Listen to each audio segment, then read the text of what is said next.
The emergency alarms on New Eden colony had been wailing for 72 hours straight. Dr. Maya Rodriguez stared through the reinforced viewport of the colony's command center, watching as another building in the distance crumbled into crystalline dust. The Void-born, as the colonists had begun calling them, moved like a glittering tide across the landscape, their translucent bodies refracting the light of New Eden's twin suns. Power readings from Sector 7 just flatlined, announced Technical Officer Wei Chang, his fingers dancing across the holographic display. They're consuming everything, fusion reactors, solar arrays, even our backup generators. Maya clenched her fists. As New Eden's chief xenobiologist, she had spent years studying alien life forms, but nothing had prepared her for these creatures. The Void-born weren't just consuming their technology, they were transforming it, integrating it into their crystalline structures, growing stronger with each passing hour. Governor Alexandra Torres limped into the command center, her right arm wrapped in sterile bandages where a Void-born shard had grazed her during their first encounter. "What's our status?" "We've lost 30% of the colony," Wei reported grimly. "The outer defensive perimeter is holding, but barely. Our kinetic barriers are down to 43% capacity." "And the evacuation?" Torres asked, though the dark circles under her eyes suggested she already knew the answer. "The Void-born have surrounded the spaceport," Maya answered. "We've got 5,000 colonists crammed into the emergency shelters, but no way to get them off planet." Torres nodded slowly, then activated the colony-wide communication system. "This is Governor Torres. I need all available security personnel to report to the command center immediately. And someone get me Dr. Rodriguez's research team." Maya raised an eyebrow. "Governor? Your team found something in those ruins last month," Torres said. "Something that spooked you enough to classify the entire discovery. I think it's time you shared what you found." Maya felt her throat tighten. She had hoped to keep that discovery buried, but with the colony on the brink of extinction, they had run out of options. She pulled up a secure file on her tablet and projected it onto the main screen. The image showed an underground chamber, its walls covered in intricate etchings.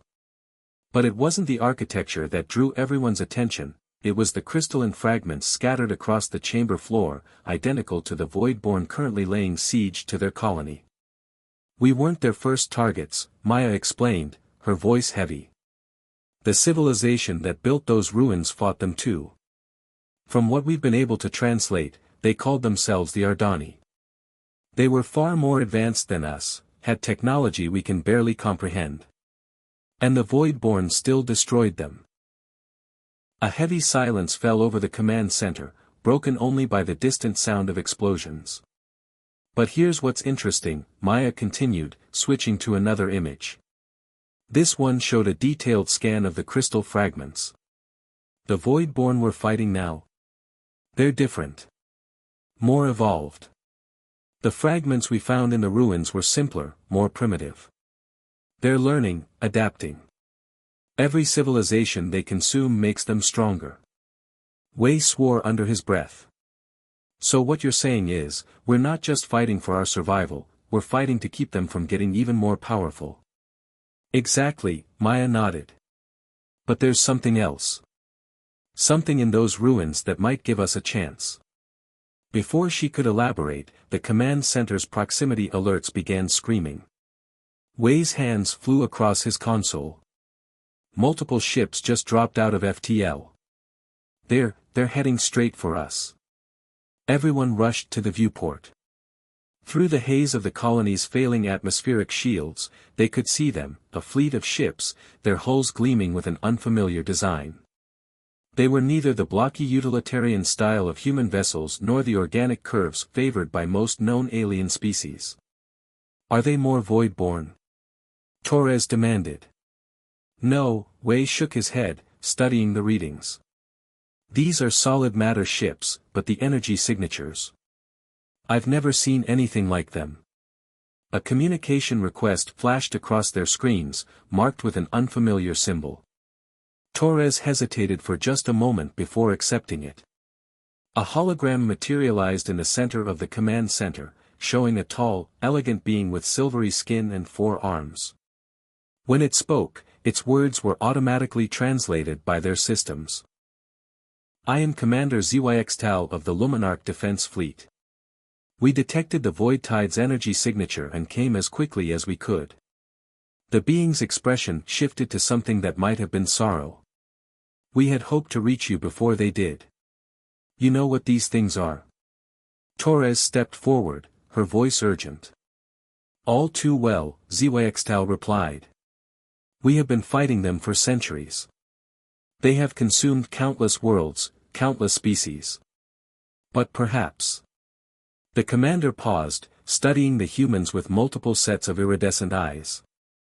Perhaps with your help, we might finally have a chance to stop them. Maya felt her pulse quicken. Our help? What could we possibly offer that your advanced civilization doesn't already have? ZYXTAL's hologram gestured to their failing defensive perimeter. You have held out for 3 days against a Void Tide invasion with nothing but civilian-grade technology and improvised defenses.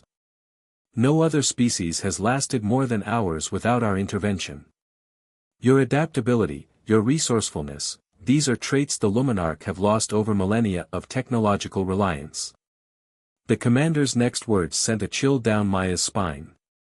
We have the knowledge to fight the Void Tide, humans of New Eden. But knowledge alone is not enough. We need your courage, your creativity, your stubborn refusal to accept defeat. The galaxy has grown complacent, methodical. Perhaps what we truly need is your chaos.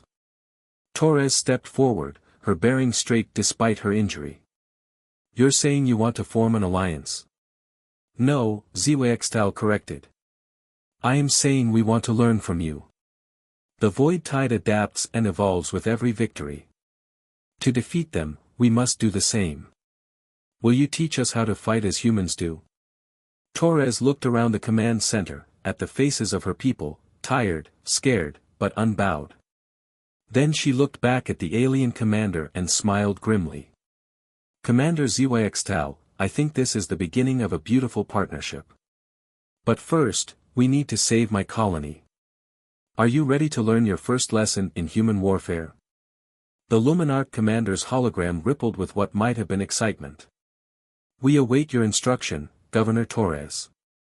Maya couldn't help but smile as Torres began outlining an impromptu battle plan, combining Luminarch technology with human tactical theories that seemed to simultaneously impress and horrify their new allies. Perhaps humanity had more to offer the galaxy than they'd realized. They just had to survive long enough to prove it. Outside, the Voidborn continued their relentless advance, unaware that the tide of war was about to turn, not through superior technology or overwhelming force, but through the one thing they couldn't consume or adapt to, the unpredictable, indomitable spirit of humanity. The Luminarch flagship, Star's Wisdom, was unlike anything Admiral Sarah Chen had ever seen. Its corridors seemed to flow like liquid mercury, and every surface hummed with technology centuries beyond Earth's capabilities. Yet despite all this advancement, they were losing the war against the Voidborn. Your proposal is unprecedented, Commander ZYXTAL said, 4-fingered hands clasped behind their back as they studied the holographic battle plans Sarah had drawn up. Around the strategic planning chamber, other Luminarch officers watched with barely concealed skepticism. That's exactly why it will work, Sarah replied, manipulating the hologram to highlight key positions. The Voidborn adapt to patterns. They've spent centuries fighting your forces, learning your strategies. But they've never faced anything like this. The plan was audacious, some might say insane. While the Luminarch fleet would engage the Voidborn in their traditional formation, a small group of human ships would execute what Sarah called controlled chaos protocol. No fixed patterns, no standard maneuvers, just pure improvisation guided by human intuition. It violates every principle of modern warfare, objected first strategist Venrel, their silver skin flickering with patterns of distress. The casualty projections are better than what we're facing now, Sarah cut in. She pulled up the latest battle statistics.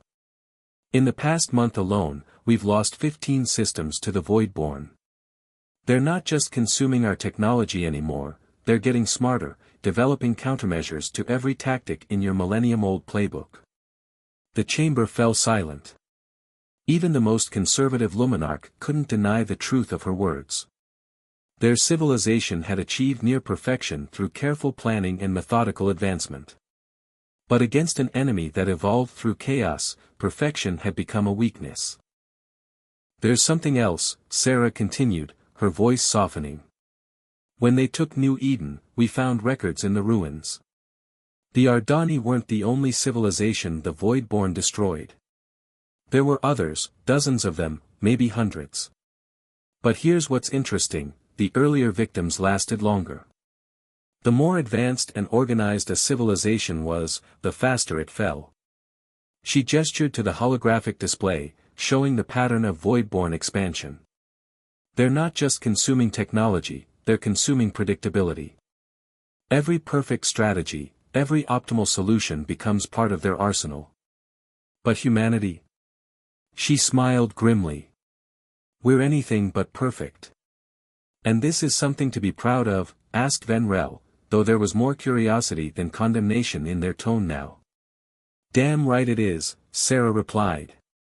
We've survived and thrived precisely because we're messy, because we try things that shouldn't work, because we look at a problem and see 100 different solutions, most of them terrible, but a few brilliant. She turned to ZYXTAL, who had been quietly observing the exchange. You said you wanted to learn from us. Well, lesson 1 is this, sometimes the best move is the one no one sees coming, including yourself. The commander was silent for a long moment, their iridescent eyes studying the battle plans with new interest. Finally, they spoke. What do you need? 20 ships, Sarah said immediately.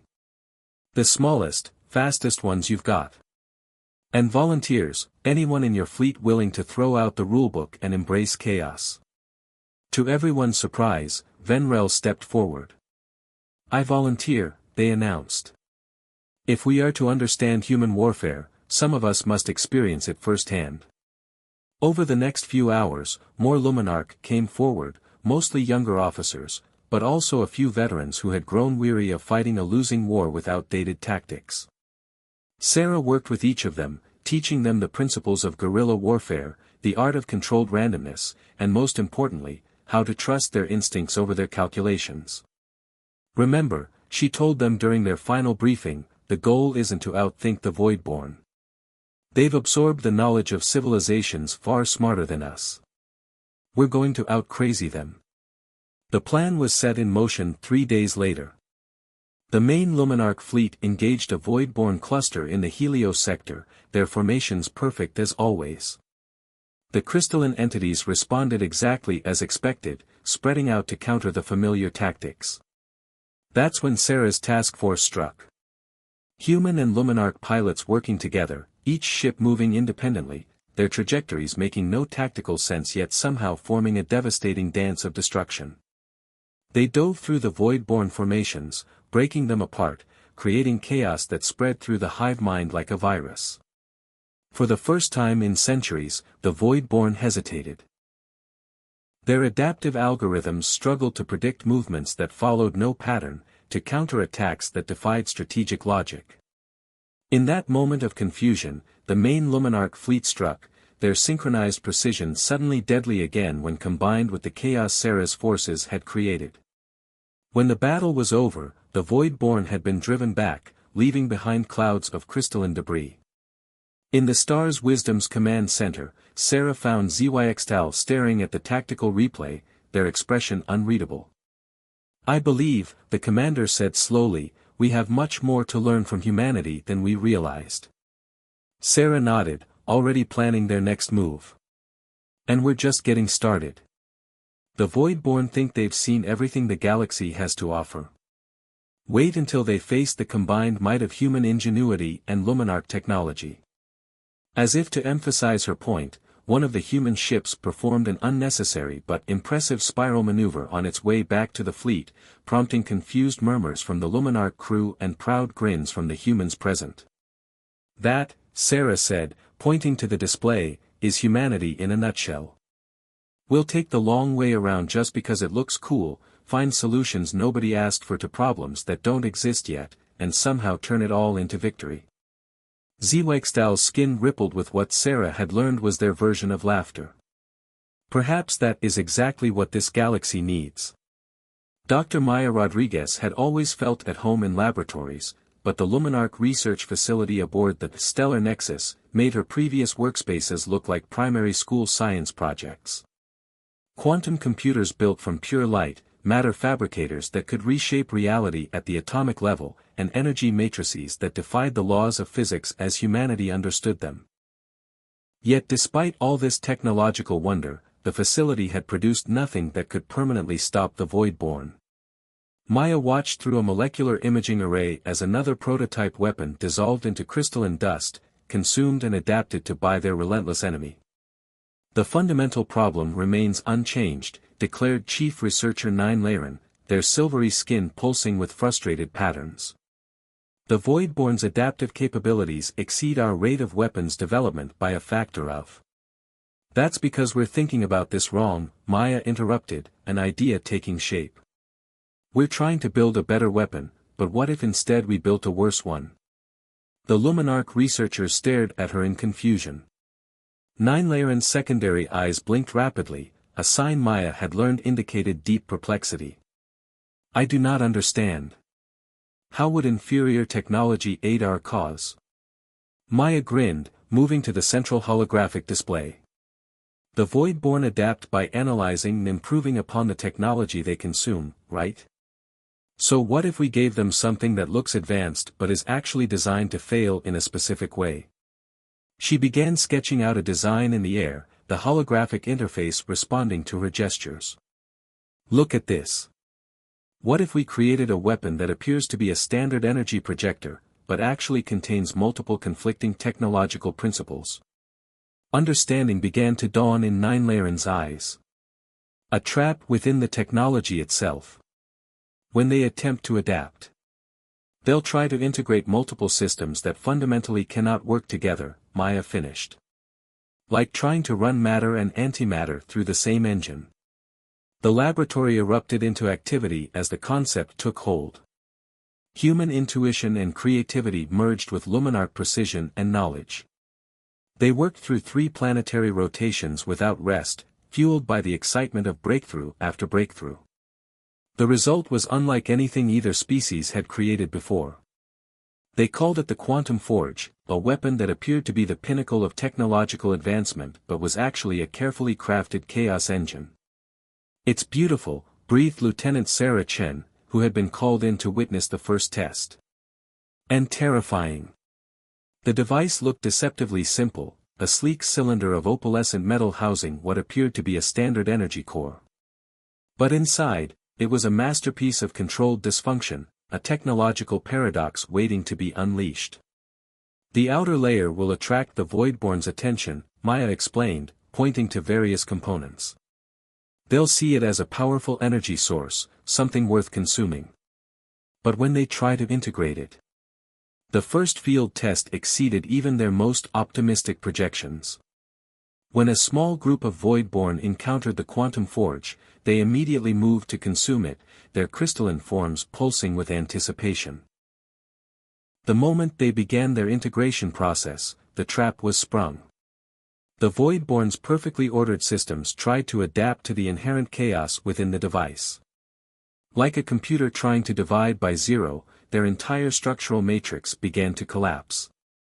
The crystalline entities shattered, their fragments unable to reorganize into their usual adaptive patterns. By the first light, whispered Commander Zweigstal, watching the test footage. You didn't just create a weapon. You created a virus that turns their greatest strength into a weakness. Maya nodded grimly. The more they try to adapt, the worse it gets.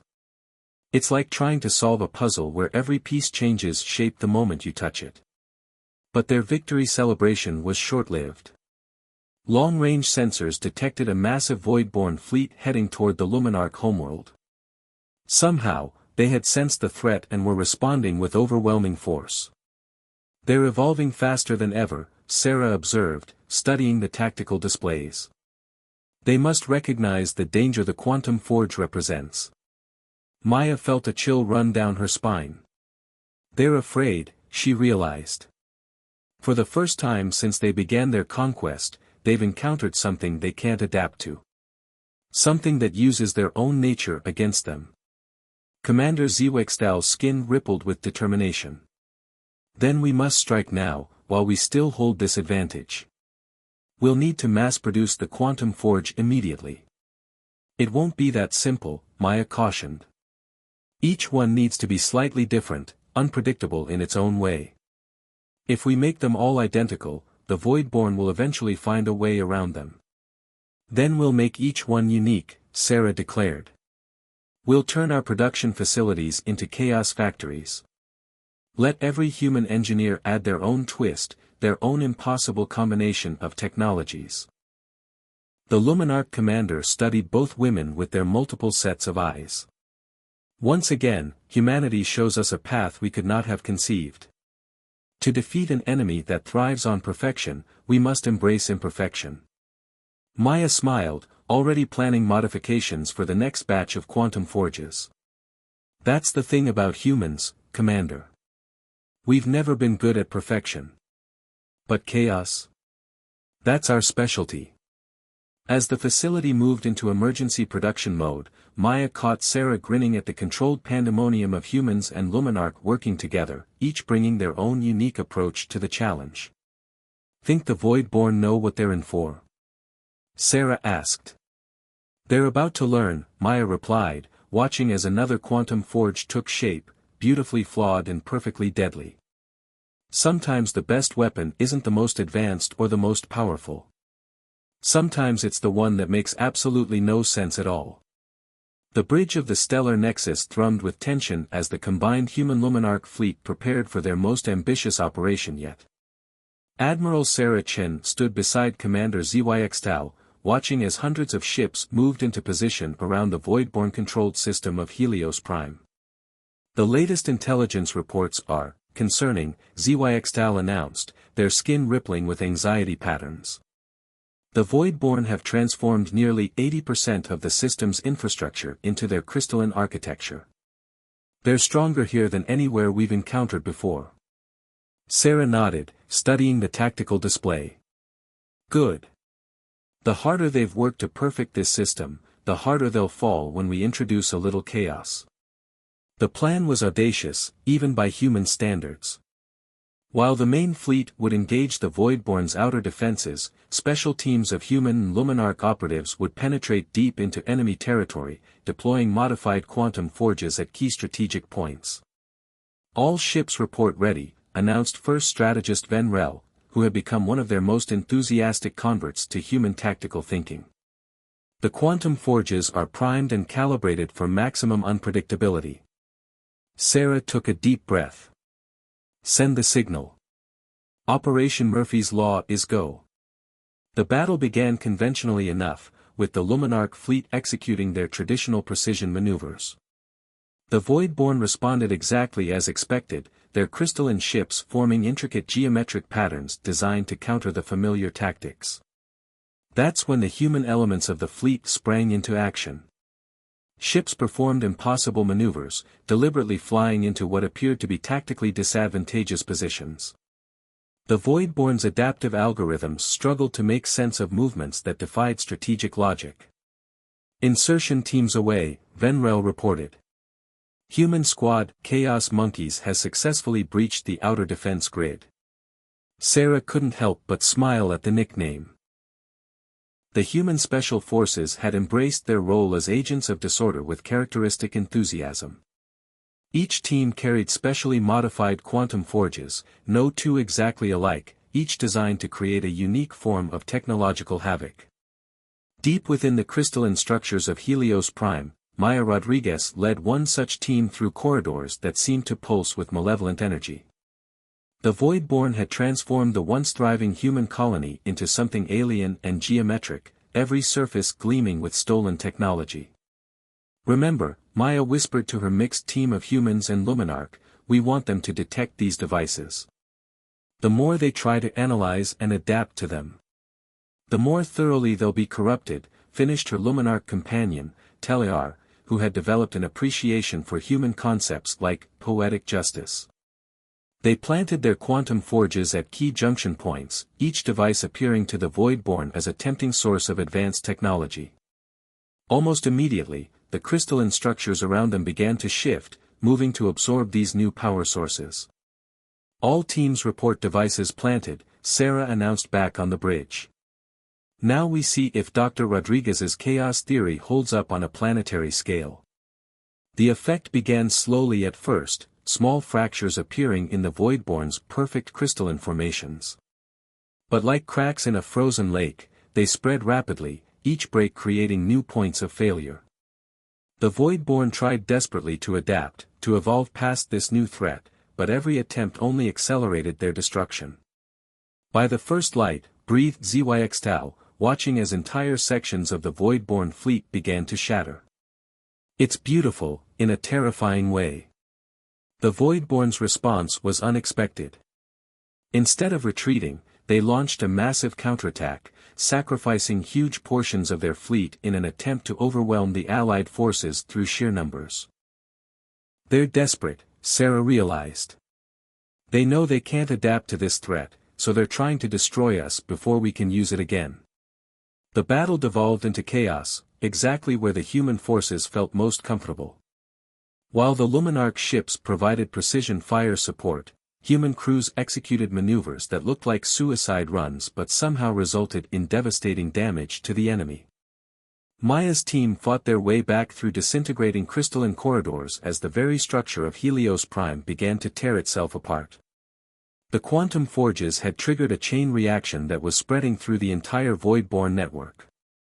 All teams, immediate evacuation, Sarah ordered. The system is going critical. The Allied fleet pulled back just in time to witness something unprecedented, the complete collapse of a Voidborn-controlled system. The crystalline structures that had seemed so indestructible shattered into billions of fragments, each piece corrupted beyond the ability to reorganize. In the aftermath, as the fleet regrouped and began assessing their victory, Sarah found ZYX staring at the debris field that had once been a Voidborn stronghold. "You know what this means, don't you?" the commander said softly. "For the first time in our recorded history, we have a weapon the Voidborn cannot adapt to. A way to not just drive them back, but to destroy them completely." Sarah nodded grimly. "But they know it too. This victory will make them more dangerous than ever. They'll throw everything they have at us now, trying to stop us before we can replicate this on a larger scale." "Good," came Maya's voice as she joined them on the bridge, still covered in crystalline dust from her mission. "Let them come. The more they try to perfect their response, the easier it will be to shatter it." As if in answer to her words, long-range sensors detected massive Voidborn fleets mobilizing across the galaxy. The final phase of the war was about to begin, and it would test the alliance between order and chaos to its very limits. The galaxy held its breath. Across thousands of light-years, the largest Voidborn swarm ever recorded was converging on a single point, the Luminarch homeworld. Their crystalline forms had evolved into configurations never seen before, desperate adaptations aimed at overwhelming the Alliance's new weapons. Admiral Sarah Chen stood in the Stellar Nexus's war room, surrounded by representatives from 24 species who had answered humanity's call. Some were former victims of the Voidborn, others simply recognized that if the crystalline entities weren't stopped here, no world would be safe. "The math is not in our favor," Maya Rodriguez admitted, studying the tactical projections. "They outnumber us almost 50 to 1. "Mathematics didn't save the Ardani," Sarah replied. "It didn't save any of the civilizations that fell to the Voidborn. But maybe hope will save us." Commander ZYX's skin rippled with agreement. "In all our centuries of fighting, we never thought to ask others for help. We believed our technology, our precision would be enough. Humanity taught us differently. The Alliance fleet was unlike anything the galaxy had ever seen. Luminarch capital ships flew alongside human carriers. Warrior races who had fought each other for generations now coordinated their attacks. Scientists from 100 worlds had contributed to improving the quantum forge technology. All ships report ready, Venrel announced. The quantum forge network is primed. Sarah took a deep breath. This would be different from their previous victories. The Voidborn had learned, had seen their tactics. They wouldn't fall for the same tricks again. Send the signal, she ordered. Begin Operation Phoenix. The battle began not with a bang, but with silence.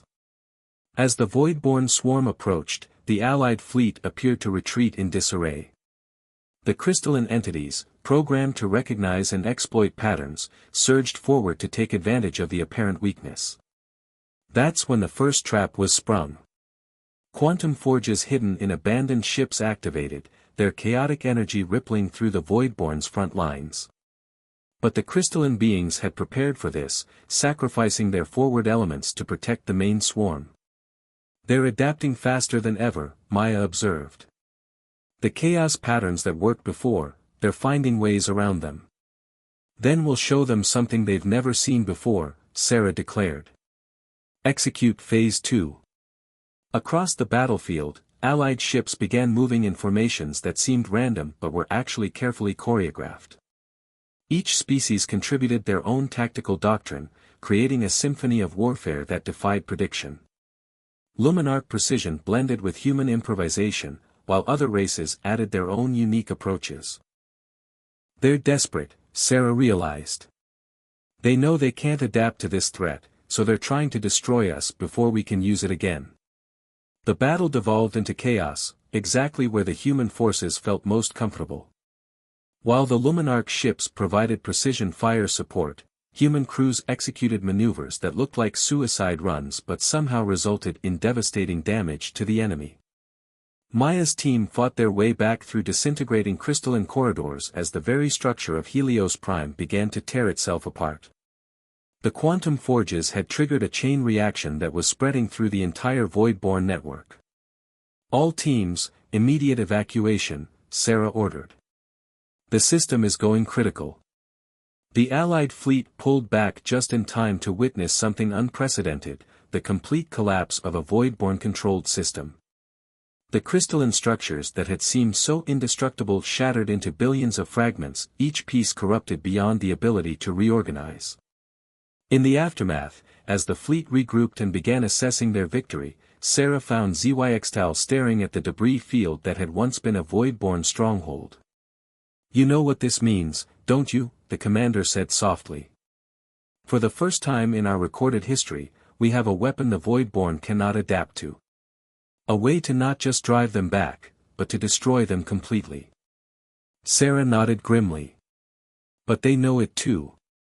This victory will make them more dangerous than ever. They'll throw everything they have at us now, trying to stop us before we can replicate this on a larger scale. Good, came Maya's voice as she joined them on the bridge, still covered in crystalline dust from her mission. Let them come. The more they try to perfect their response, the easier it will be to shatter it. As if in answer to her words, long-range sensors detected massive Voidborn fleets mobilizing across the galaxy. The final phase of the war was about to begin, and it would test the alliance between order and chaos to its very limits. The galaxy held its breath. Across thousands of light-years, the largest Voidborn swarm ever recorded was converging on a single point, the Luminarch homeworld. Their crystalline forms had evolved into configurations never seen before, desperate adaptations aimed at overwhelming the Alliance's new weapons. Admiral Sarah Chen stood in the Stellar Nexus's war room, surrounded by representatives from 24 species who had answered humanity's call.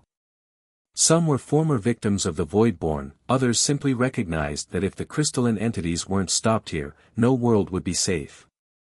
The math is not in our favor, Maya Rodriguez admitted, studying the tactical projections. They outnumber us almost 50-1. Mathematics didn't save the Ardani, Sarah replied. It didn't save any of the civilizations that fell to the Voidborn. But maybe hope will save us. Commander ZYXTAL's skin rippled with agreement. In all our centuries of fighting, we never thought to ask others for help. We believed our technology, our precision would be enough. Humanity taught us differently. The Alliance fleet was unlike anything the galaxy had ever seen. Luminarch capital ships flew alongside human carriers. Warrior races who had fought each other for generations now coordinated their attacks. Scientists from 100 worlds had contributed to improving the quantum forge technology. All ships report ready, Venrel announced. The quantum forge network is primed. Sarah took a deep breath. This would be different from their previous victories. The Voidborn had learned, had seen their tactics. They wouldn't fall for the same tricks again. Send the signal, she ordered. Begin Operation Phoenix. The battle began not with a bang, but with silence. As the Voidborn swarm approached, the Allied fleet appeared to retreat in disarray. The crystalline entities, programmed to recognize and exploit patterns, surged forward to take advantage of the apparent weakness. That's when the first trap was sprung. Quantum forges hidden in abandoned ships activated, their chaotic energy rippling through the Voidborn's front lines. But the crystalline beings had prepared for this, sacrificing their forward elements to protect the main swarm. They're adapting faster than ever, Maya observed.